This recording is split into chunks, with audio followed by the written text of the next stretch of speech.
Hello everyone, welcome to DC teachers academy.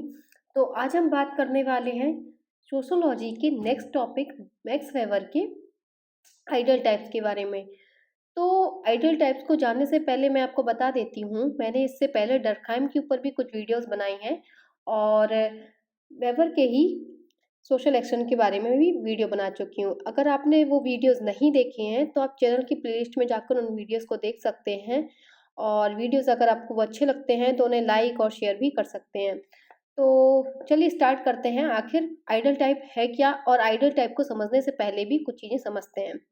तो सबसे पहले हमने समझा था कि वेबर ने सोसाइटी को समझने के लिए कुछ सोशल एक्शन के बारे में बात की थी। सोशल एक्शन क्या होते हैं? कुछ ऐसे वॉलेंटरी बिहेवियर होते हैं जो दूसरों के प्रति हमारे ओरिएंटेड होते हैं और इन्फ्लुएंस्ड भी होते हैं। सादा भाषा में समझते हैं इसको।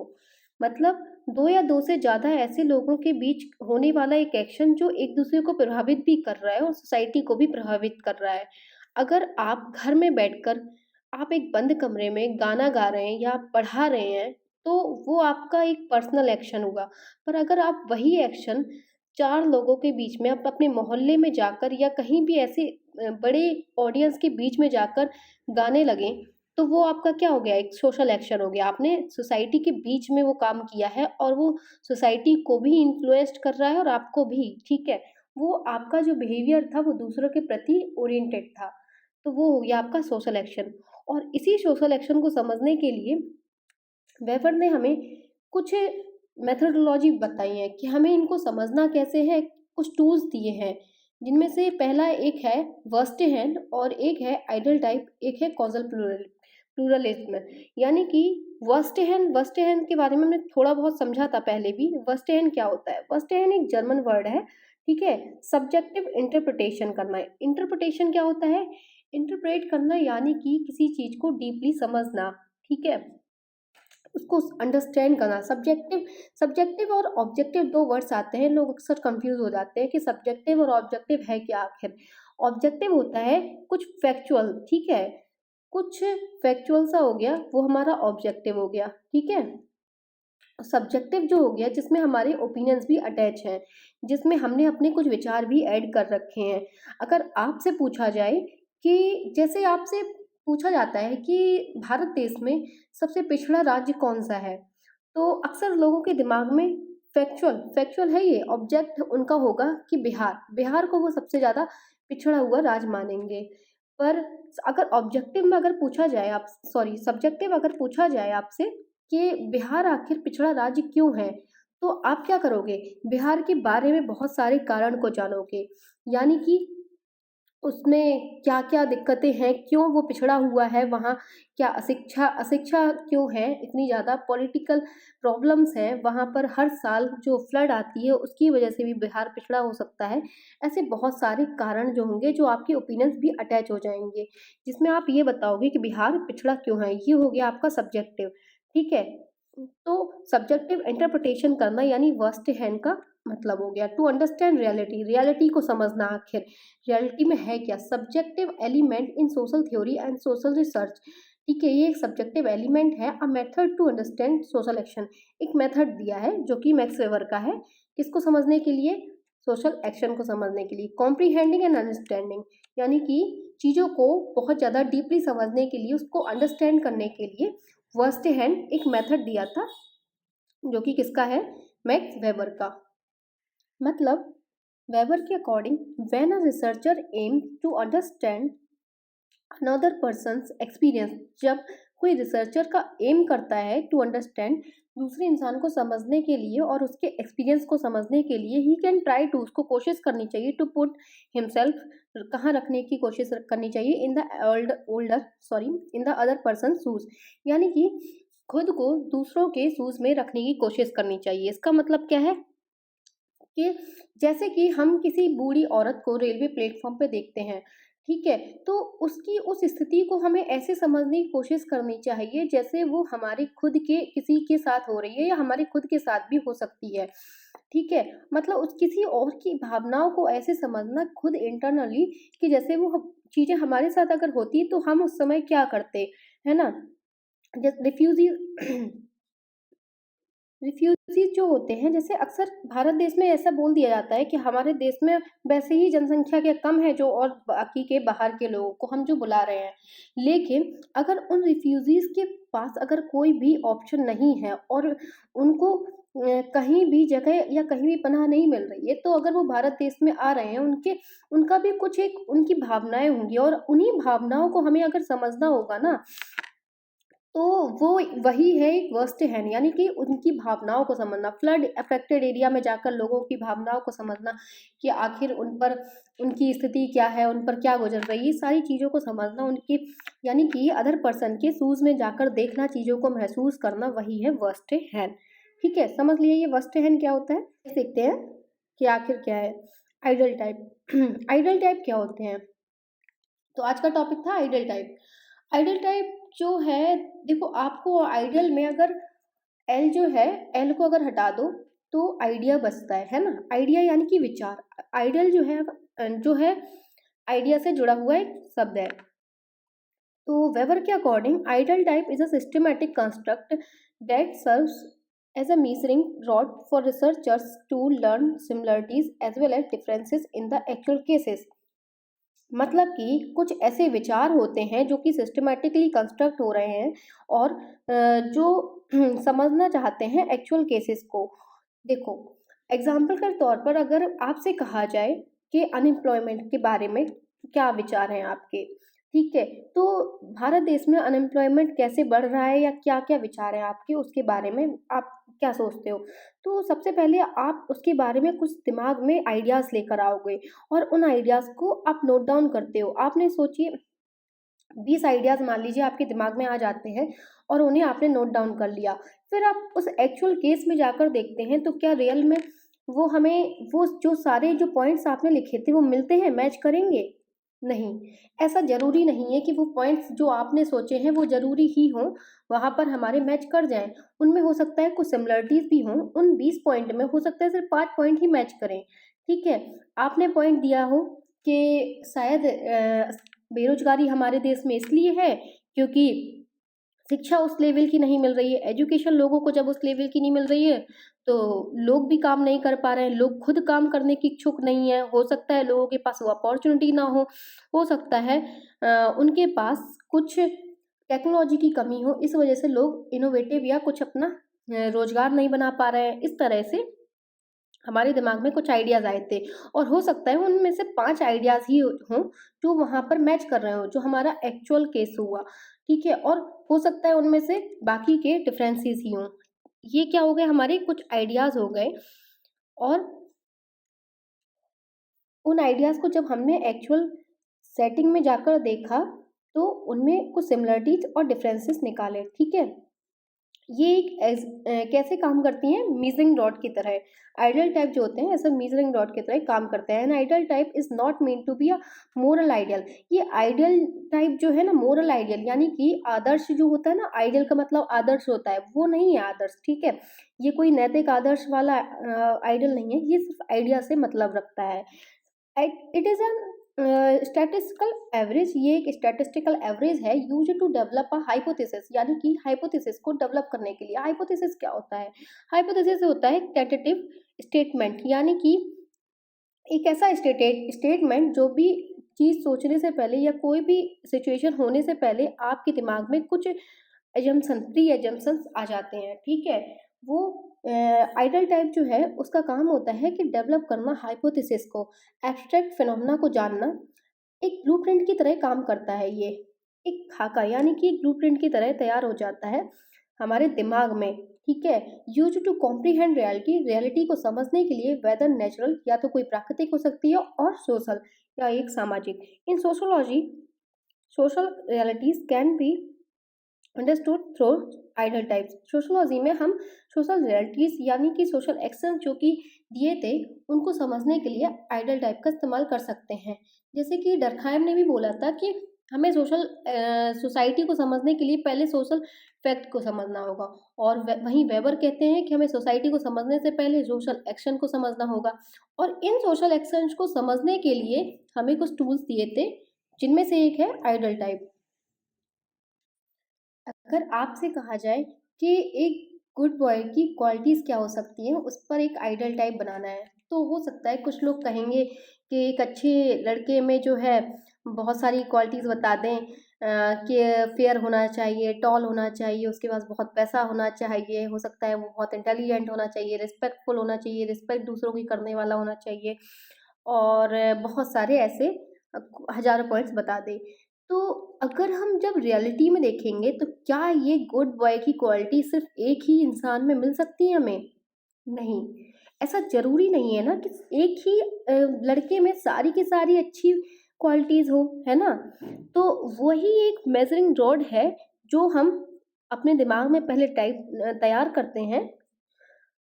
तो यही है एक आइडल टाइप का, जैसे आइडल टाइप जो भी मैंने बताया कि गुड बॉय का, ठीक है? शॉर्ट में समझते हैं कि आखिर क्या है ये ideal type.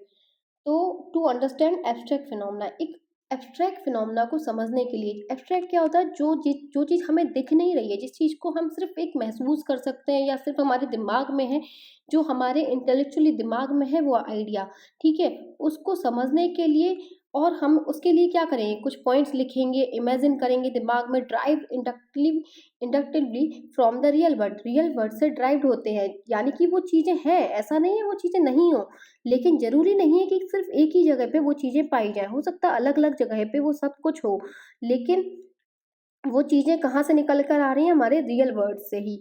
Idol type should make sense in themselves, कुछ सेंसेबल भी चीज़ें होनी चाहिए, ये नहीं है कि आप कुछ भी इनोवेशन के नाम पे मतलब कुछ भी बना दो, ऐसा नहीं कर सकते हो, आपको कुछ सेंस भी होना चाहिए आपकी बातों में। कैरेक्टरिस्टिक्स समझ लेते हैं कि कैरेक्टरिस्टिक्स क्या-क्या हैं आइडल टाइप्स की। लॉजिकली कंस्ट्रक्टेड कॉन्सेप्ट होते हैं, लॉजिकली भी होते हैं, वही वाली बात है ना, मैंने कहा है कि सेंस होना चाहिए उन बातों में, ऐसा नहीं है कुछ भी नॉनसेंस आप कुछ भी बना दो। एक्ट एज़ अ मीज़रिंग रॉड की तरह काम करते हैं, मान लीजिए एक स्केल की तरह काम कर रहे हैं ये, बीच में जैसे 0 होगा, यहाँ पे 1, 2, 3 कुछ हमने दे दिए पॉइंट, इस तरह से एक स्केल हो गया। अब उसी स्केल की तरह वो काम कर रहा है कि वो चीज़ कहाँ लाई करती है, यहाँ या यहाँ पे। सर्टेन स्पेसिफिक ट्रेट्स, कुछ स्पेसिफिक ट्रेट्स होते हैं, और ट्रेट्स जो रिप्रेजेंट करते हैं पार्शियल रियलिटी। तो ये जो ट्रेट्स होते हैं वो पूरी की पूरी रियलिटी को सामने नहीं लेकर आते हैं, ये सिर्फ पार्शियल रियलिटी, क्योंकि हमें नहीं पता है कि आखिर रियलिटी में क्या है। जैसे मैंने आपको बेरोजगारी यानी अनएम्प्लॉयमेंट पे जो एग्जांपल दिया था, यानी हमें नहीं पता है कि बेरोजगारी का पूरी जो पिक्चर है वो क्या है, वो हमें सिर्फ पार्शियल रियलिटी ही पता, हमारे दिमाग में सिर्फ एक पार्शियल रियलिटी ही है, क्योंकि हमें नहीं पता है, हमने अभी रिसर्च नहीं की है उस पे पूरी की पूरी 100% कि जाकर हमने रिसर्च कर लिए और उसके सारे के सारे कारण निकाल दिए हों। हमारे पास सिर्फ और सिर्फ पार्शियल रियलिटी ही है जो सामने होती है, ठीक है? Traits may not be visible, हमें हो सकता है वो ट्रेड्स कुछ नहीं दिखते हैं, ज़रूरी नहीं है सारी की सारी चीज़ें हमें दिखाई दें, कुछ चीज़ें हो सकती है एब्स्ट्रैक्ट फॉर्म में भी हों। Used as a device not a reality, एक डिवाइस की तरह यूज़ होते हैं ये आइडल टाइप, ना कि रियलिटी होती है। दिमाग में है तो एक डिवाइस की तरह ही यूज़ होंगे, ना कि ये सच्चाई होगी सब कुछ। वेरी करती है, नॉट परमानेंट। जैसे कि मैरिज, अगर मैं आपसे बोलूँ कि आप आइडल टाइप बनाइए मैरिज का आइडल टाइप बनाते हैं। तो सबसे पहले हम हिस्ट्री में जाकर देखते हैं कि आखिर मैरिज कैसी थी और अब मैरिज का फॉर्म या मैरिज जो एक इंस्टीट्यूशन है, वो किस तरह से है।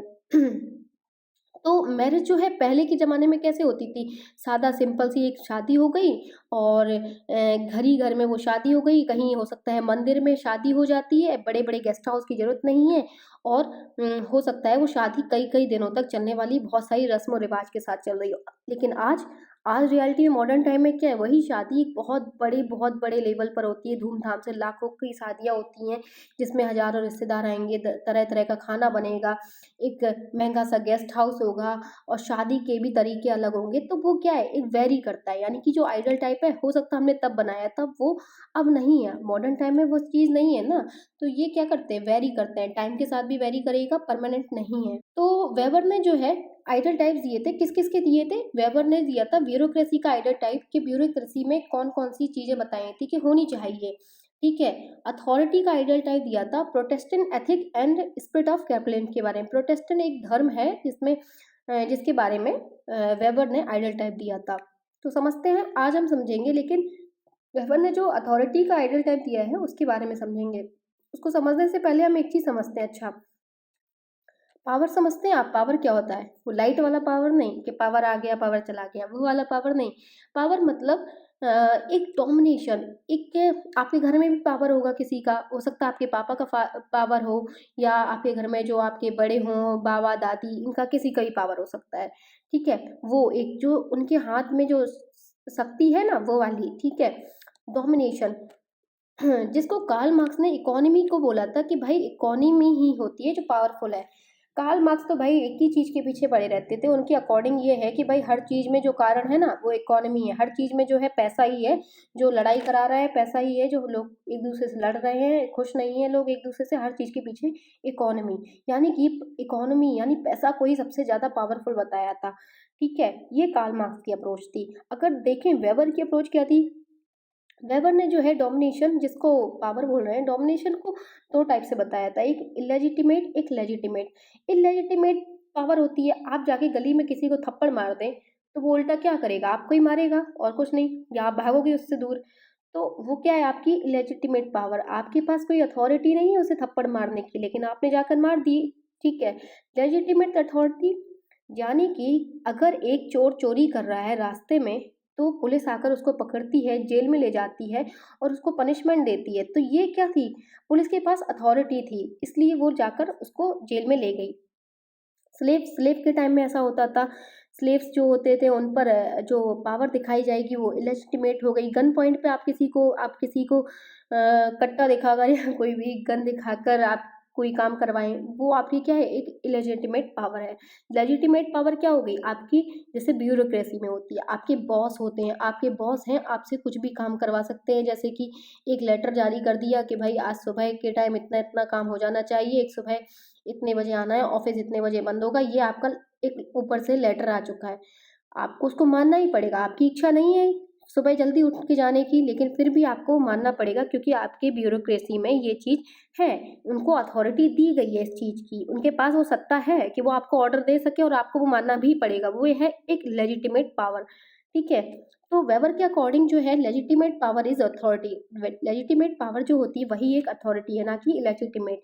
जो कि जायज़ है वही एक जायज़ पावर ही आपकी अथॉरिटी है।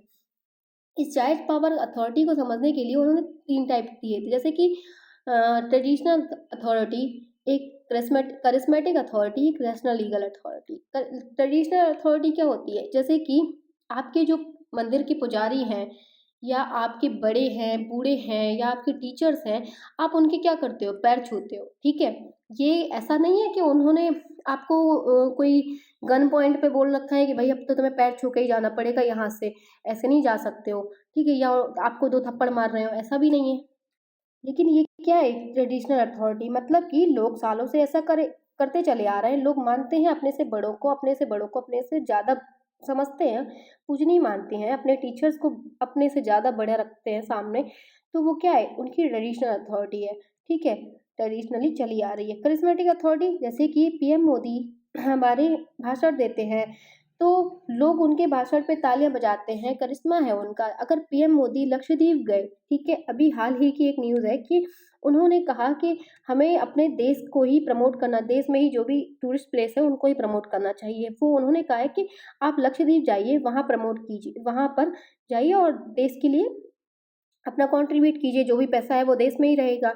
तो पीएम मोदी एक एज़ अ ब्रांड भी बन गए हैं, यहाँ पे उनकी करिश्मा ही था, उनका एक करिश्मा था जो उन्होंने जाकर ये बोला कि आप लक्षद्वीप जाइए, और लोगों ने जाना भी शुरू कर दिया। उसके बाद ऐसा हुआ कि लोगों ने अपनी मालदीव की टिकट कटवा कर उन्होंने लक्षद्वीप के लिए टिकट्स ली। ऐसा क्यों? क्योंकि उनका एक करिश्मा था, उन्हें लोग मान रहे हैं, उनको लोग मानते हैं, उनकी स्पीच को लोग सुनते हैं। अगर वो कह रहे हैं कि हमें आज दिए जलाने हैं, कोविड के टाइम पर हुआ, या फिर ताली बजानी है, कुछ भी, तो ये सब चीज़ें लोगों ने की क्योंकि उनका एक करिश्मा था। ठीक है, गांधी जी के पास एक ऐसा करिश्मा था कि वो अकेले खड़े होकर हजारों लोगों की भीड़ को जुटा सकते थे। ठीक है, ये उनका करिश्मा था। सदगुरु सदगुरु के पास भी एक करिश्मा, जैसे कि हमारे जो बहुत सारे बाबा वगैरह होते हैं, हम उनको मानते हैं और उनकी स्पीचेस को भी सुनते हैं। क्यों सुनते हैं? उनके पास ऐसा नहीं है कोई ऐसी बहुत बड़ी कोई पावर है, कोई ब्यूरोक्रेसी में हो, वो उनके पास ऐसा नहीं है, लेकिन एक अथॉरिटी है, करिश्मेटिक अथॉरिटी। ठीक है, रैशनल लीगल अथॉरिटी ये सबसे ज़्यादा मॉडर्न टाइम में होने वाली एक अथॉरिटी है जो कि दिमाग से मतलब कि ब्यूरोक्रेसी में होती है, यानी कि आपके जो ऑफिस में आपके जो बॉस हैं या आपके जो आपसे बड़े ऑफिसर हैं, वो आपको ऑर्डर देकर आपसे वो काम करवा रहे हैं या कुछ भी चीज़ें हैं, तो वो रैशनल लीगल अथॉरिटी में हो जाएगी। उनके पास वो जो अथॉरिटी है वो रैशनल लीगल है, ठीक है। लेकिन एक्चुअल में अथॉरिटी कौन सी होती है? तो वेबर के अकॉर्डिंग जैसे उन्होंने बोला था ना कि जो हम हैं, हमारे जो एक्शंस हैं वो मिक्सचर होते हैं, ठीक है। ऐसे ही एक्चुअल अथॉरिटी जो होती है वो मिक्सचर ऑफ ऑल होती है, यानी कि ज़रूरी नहीं है कि कोई भी अथॉरिटी जो हो वो ट्रेडिशनल ही हो या फिर करिस्मेटिक ही हो या रैशनलिकल ही हो, वो सारी मिक्सचर होती है अथॉरिटी, ठीक है। तो ये था आइडल टाइप के बारे में, जिसमें हमने क्या क्या समझा, एक बार थोड़ा सा देख लेते हैं इसको। हमने सबसे पहले ये देखा कि वेबर ने कुछ टूल्स दिए थे सोशल एक्शन को समझने के लिए, ठीक है, जिनमें से Verstehen, ideal type, causal pluralism थे। तो वर्स्टेहन को सबसे पहले समझा। वर्स्टेहन क्या होता है? अंडरस्टैंड और कॉम्प्रिहेंड करना, चीज़ों को समझना, ऐसे समझना कि वो खुद पर हमारे ऊपर ही लागू होती है, या महसूस करना उन चीज़ों को, डीपली अंडरस्टैंड करना। आइडल टाइप को समझा हमने कि आइडल टाइप क्या होते हैं, यानी कि कुछ विचार होते हैं, कुछ चीज़ का कुछ समरी होते हैं जो भी हमारे दिमाग में होते हैं, मेंटली कंस्ट्रक्ट होते हैं, और जो कि हमें रियलिटी में फिर हम देखते हैं उनको। एक मेजरिंग रॉड की तरह काम करते हैं ये, एक ब्लूप्रिंट होते हैं कोई भी फिनोमेना के, डेवलप करता है एक हाइपोथेसिस। तो आइडल टाइप को समझा, और आइडल टाइप के लिए कैसे करना है हमें, एब्स्ट्रैक्ट फिनोमेना को कैसे लिखना है, पहले कुछ उनके पॉइंट्स लिखने हैं, इमेजिन करना है, ड्राइव करना है इंडक्टिवली, और कुछ सेंसिबल कुछ चीज़ें होनी चाहिए उसमें। कैरेक्टरिस्टिक समझी हमने आइडल टाइप की, क्या क्या कैरेक्टरिस्टिक्स थी, लॉजिकली कंस्ट्रक्ट होते हैं और परमानेंट नहीं होते हैं, कुछ ट्रेट्स होते हैं इनमें। और ये देखा कि वेबर ने किस किस के आइडल टाइप्स दिए हैं, bureaucracy, authority, Protestant ethics and spirit of capitalism. Power को समझा, कितनी तरह की पावर होती हैं, दो तरह की, लेजिटिमेट इलेजिटिमेट। वेबर ने लेजिटिमेट पावर को लेजिटिमेट पावर के बारे में क्या कहा, लेजिटिमेट पावर को ही उन्होंने अथॉरिटी बोला, और अथॉरिटी के टाइप के बारे में भी समझा, कौन कौन सी अथॉरिटीज होती हैं, ट्रेडिशनल अथॉरिटी, करिस्मेटिक अथॉरिटी, या रैशनल लीगल अथॉरिटी, और एक्चुअल अथॉरिटी क्या होती है, मिक्स ऑफ ऑल। तो ये था हमारा आज का वीडियो आइडल टाइप के बारे में। अगर वीडियो आपको अच्छा लगता है तो आप प्लीज़ वीडियो को लाइक कीजिए, प्लीज़ कमेंट कीजिए, और अपने साथ वालों के साथ कहीं भी किसी भी ग्रुप में आप शेयर कीजिए जहाँ पे भी आपका कोई स्टडी ग्रुप हो। और चैनल को सब्सक्राइब नहीं किया तो प्लीज़ आप चैनल को सब्सक्राइब भी कीजिए। Thank you.